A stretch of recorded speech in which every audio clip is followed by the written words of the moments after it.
سیر گلشن کون دیکھے دشت طیب نحمده ونصلي ونسلم على رسوله الكريم اما بعد فاعوذ بالله من الشيطان الرجيم بسم الله الرحمن الرحيم قل لا اسالكم عليه اجرا الا الموده في القربى وقال الله تبارك وتعالى في مقام آخر انما يريد الله ليذهب عنكم الرجس اهل البيت ويطهركم تطهيرا صدق الله العظيم وصدق رسوله النبي الكريم الامين۔ حمد و ثنا کے بعد اللہ تبارک و تعالیٰ کی لاریب کتاب قرآن مجید فرقان حمید کی 2 آیات مقدسات کا کچھ حصہ تلاوت کرنے کا شرف حاصل ہوا۔ اللہ تبارک و تعالیٰ سے دعا ہے کہ اللہ تبارک و تعالیٰ مجھے حق سچ بیان کرنے اور اس پر ہم سب کو عمل کرنے کی توفیق نصیب فرمائے۔ چنانچہ اللہ تبارک و تعالیٰ نے اپنی لاریب کتاب قرآن مجید فرقان حمید میں ارشاد فرمایا قل لا اسألکم علیہ اجرا الا المودۃ فی القربى کہ اے حبیب آپ فرما دیجئے کہ اے امتیوں میں تم سے اس تبلیغ رسالت پر کوئی اجر طلب نہیں کرتا سوائے اپنے رشتہ داروں کی محبت کے، یعنی میرے رشتہ داروں سے محبت کرو۔ ایک اور جگہ اللہ تبارک و تعالیٰ نے اپنی لاریب کتاب قرآن مجید فرقان حمید میں ارشاد فرمایا انما یرید اللہ لیذہب عنکم الرجس اہل البیت ویطہرکم تطہیرا کہ اے نبی کے گھر والوں اللہ تبارک و تعالیٰ یہ ارادہ فرماتا ہے کہ تم سے ہر قسم کے رجس کو دور کر دے اور تمہیں خوب صاف اور پاکیزہ رکھے۔ حضرات گرامی،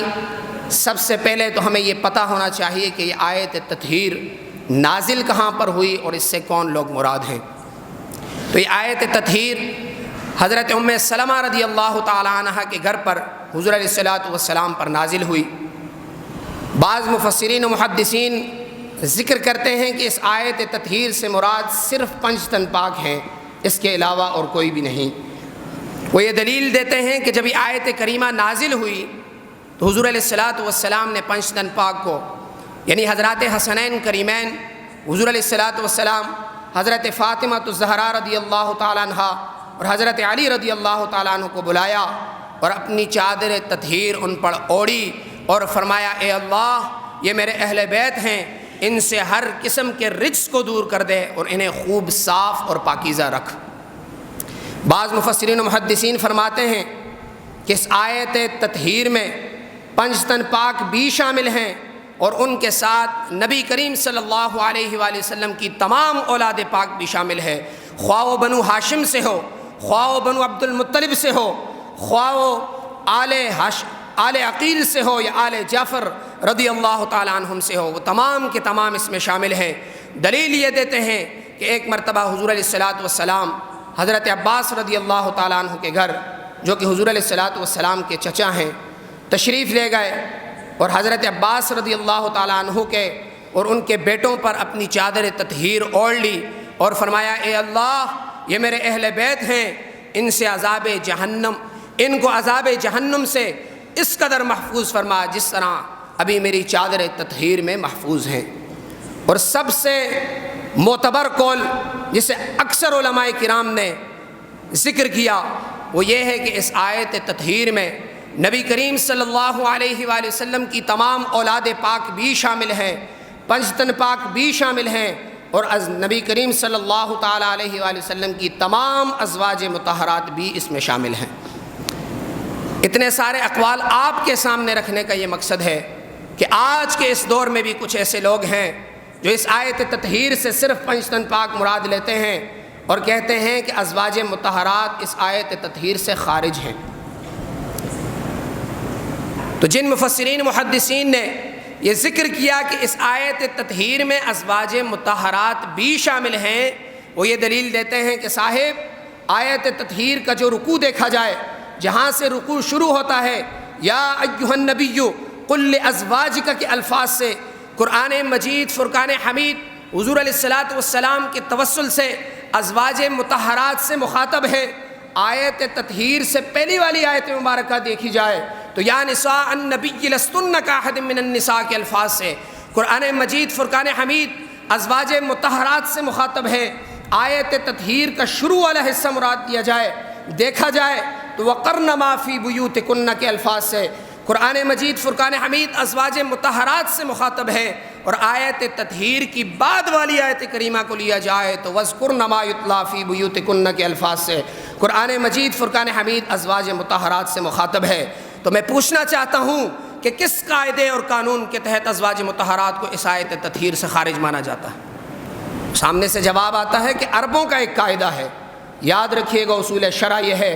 کہ قرآن مجید فرقان حمید کی جو آیت مبارکہ منسوخ ہوگی تو ناسخ آیت کریمہ بھی قرآن مجید فرقان حمید کی ہی ہوگی، نہ کہ عربوں کے قاعدے سے قرآن مجید فرقان حمید کی آیت منسوخ ہوگی۔ تو ان سے پہلا سوال یہ ہے کہ جو کہتے ہیں کہ عربوں کا قاعدہ یہ ہے کہ اگر کلام میں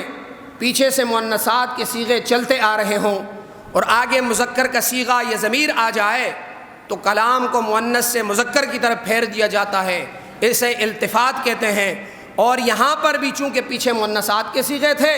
آگے مذکر کا صیغہ یعنی عنکم کی ضمیر اور وَيُطَهِّرَكُمْ کی ضمیر آئی تو کلام کو مؤنث سے مذکر کی طرف پھیر دیا، مذکر مراد لیے گئے اور ازواج مطہرات مؤنث تھی، انہیں خارج کر دیا گیا۔ ان پر سب سے پہلا سوال یہ ہوتا ہے کہ اگر آپ نے مؤنثات کو اس آیت کریمہ سے کم ضمیر کے ذریعے خارج کر دیا تو بتائیے حضرت فاطمہ زہرا رضی اللہ تعالیٰ عنہا بھی تو مؤنث ہیں، ان کو آپ نے کیسے شامل کر دیا کم ضمیر میں؟ دوسرا سوال یہ ہے کہ آپ کا یہ جو قاعدہ ہے یہ قاعدہ کلیہ نہیں ہے۔ قرآن مجید فرقان حمید التفات فرماتا ہے حاضر سے غائب کی طرف،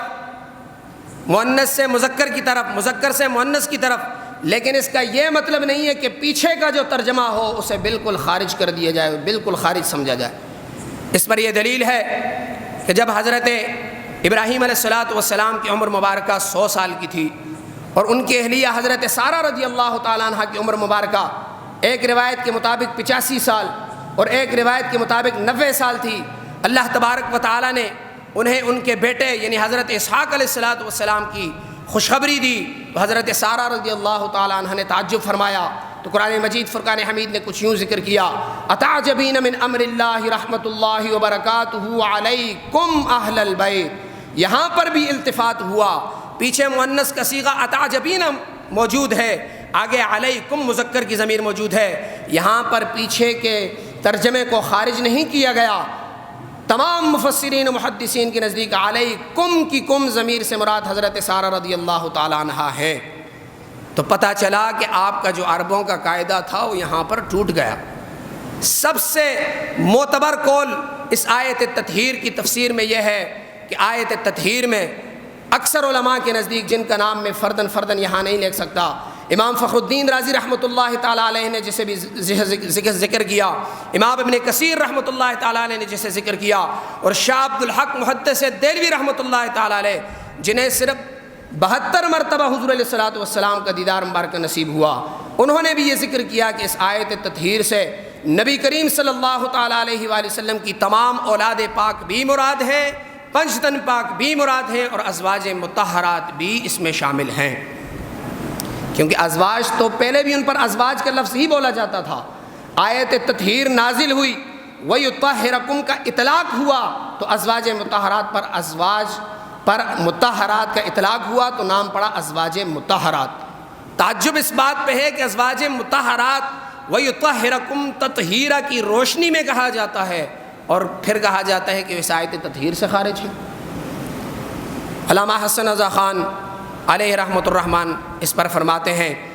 کہ ان کی پاکی کا خدائے پاک کرتا ہے بیاں، آیت تطہیر سے واضح ہے شان اہل بیت، بے اجازت جن کے گھر جبریل آتے نہیں، قدر والے جانتے ہیں قدر و شان اہل بیت۔ حضور علیہ السلام ایک مرتبہ صحابہ کرام علیہم رضوان کی مجلس میں تشریف فرما تھے۔ نبی کریم صلی اللہ تعالیٰ علیہ وآلہ وسلم نے صحابہ کرام سے فرمایا کہ اے میرے صحابہ،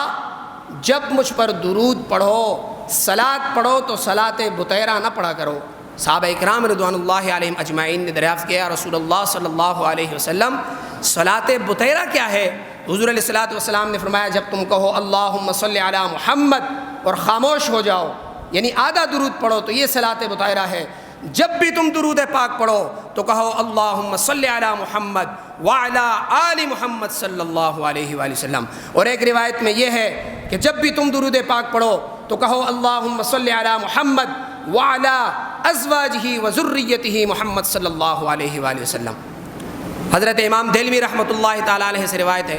فرماتے ہیں نبی کریم صلی اللہ تعالیٰ علیہ وآلہ وسلم نے ارشاد فرمایا کہ اپنی اولادوں کو 3 خصلتوں کی تعلیم دو،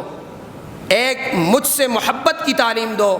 دوسرا میرے رشتہ داروں سے محبت کی تعلیم دو، تیسرا قرآن مجید فرقان حمید سے محبت کی تعلیم دو، کہ جس کسی نے بھی ان 3 کے دامن کو تھامے رکھا اللہ تبارک و تعالیٰ کی طرف سے کامیابی اس کا مقدر ہوگی۔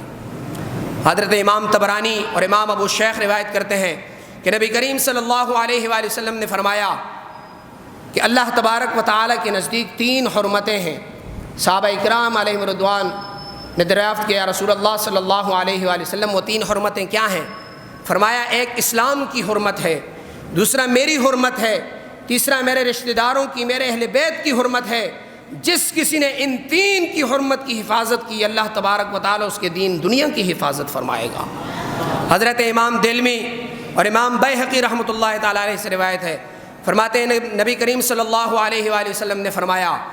روئے زمین پر کوئی بھی شخص ہو وہ اسی وقت مومن ہوگا جس وقت وہ ہماری جان کو اپنی جان سے زیادہ محبوب سمجھے گا، ہماری اولاد کو اپنی اولاد سے زیادہ محبوب سمجھے گا، اور ہمارے رشتہ داروں کو، ہمارے اہل بیت کو اپنے رشتہ داروں سے زیادہ محبوب سمجھے گا۔ حضرات گرامی، قاضی ایاس شفا شریف میں روایت کرتے ہیں، لکھتے ہیں کہ آل محمد صلی اللہ علیہ وآلہ وسلم کی پہچان عذاب سے نجات ہے، آل محمد صلی اللہ علیہ وآلہ وسلم سے محبت پلسرات سے گزرنے کا اجازت نامہ ہے، اور آل محمد صلی اللہ علیہ وآلہ وسلم سے دوستی عذاب جہنم سے بچنے کا ذریعہ ہے۔ حضرات گرامی، آج کے اس دور میں کچھ ایسے لوگ بھی ہیں جو صحابہ اکرام علیہم الرضوان سے محبت کی آڑ میں اہل بیت اطہار علیہم الرضوان سے بغض و عناد رکھتے ہیں، اہل بیت اطہار رضوان اللہ علیہم اجمعین سے محبت کی آڑ میں صحابہ اکرام علیہم الرضوان سے بغض و عناد رکھتے ہیں۔ قربان جاؤں اہل سنت و جماعت پر کہ وہ واحد مسلک اور واحد جماعت ہے جو صحابہ اکرام، تمام صحابہ اکرام علیہم الرضوان کو ان کے مقام و مراتب کے ساتھ مانتے ہیں، اور تمام اہل بیت اطہار کو ان کے مقام و مراتب کے ساتھ مانتے ہیں۔ صحابہ کی نسبتیں بھی ہمارے پاس، اہل بیت کی نسبتیں بھی ہمارے پاس۔ تو اسی پر اعلیٰ حضرت عظیم البرکت الشاہ امام احمد رضا خان رحمۃ اللہ تعالیٰ علیہ نے کیا خوب فرمایا کہ اہل سنت کا ہے بیڑا پار اصحاب حضور، اہل سنت کا ہے بیڑا پار اصحاب حضور، نجم ہے اور ناؤ ہے اطرت رسول اللہ کی، وما علیہ الا البلاغ۔ سیر گلشن کون دیکھے دشت طیبہ